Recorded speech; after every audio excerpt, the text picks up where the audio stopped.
Class 10 chapter 24 13 2 sin square 63 degree plus 1 plus 2 sin square 27 degree by 3 cos square 17 degree minus 2 plus 3 cos square 73 degree মান নির্ণয় করব। আচ্ছা, এখানে দেখা যাচ্ছে যে 63 আর 27 যোগ করে 90 হচ্ছে, 17 আর 73 যোগ করে 90 হচ্ছে। তার মানে এইটার সঙ্গে এইটা আসবে, আর 3 cos স্কোয়ার 17 সঙ্গে 3 cos স্কোয়ার 73 আসবে। তাহলে 2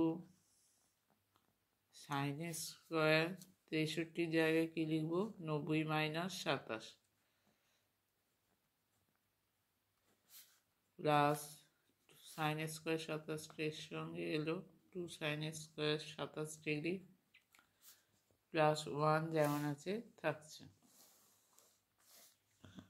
3 cos স্কোয়ার 17 জায়গায় হচ্ছে 90 মাইনাস 73 ডিগ্রি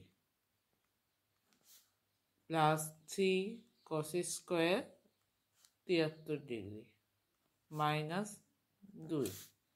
তাহলে সাইন স্কোয়ার 90 মাইনাস 27 মানে কি হবে, sine 90 minus theta cos square 27 degree plus 2 sine square 27 degree plus হচ্ছে 1 3 cos square cos 90 minus theta হচ্ছে সাইন স্কোয়ার cos 90 মাইনাস 73 মানে সাইন 73, এখানে স্কোয়ার আছে বলে sine square 73 degree plus 3 cos square 73 degree minus 2। এখানে 2টা কমন যাবে, common গেলে হচ্ছে cos স্কোয়ার 27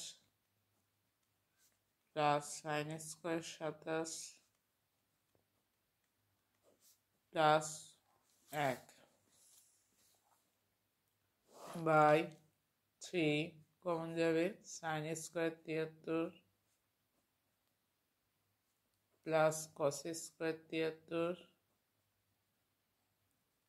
মাইনাস 2।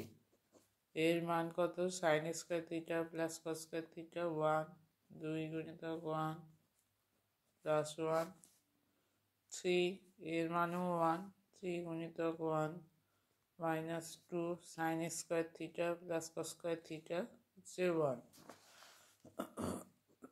তাহলে উপরে হচ্ছে 2 প্লাস 1, তাহলে 3 মাইনাস 2, তাহলে 3/1 সমান হচ্ছে 3।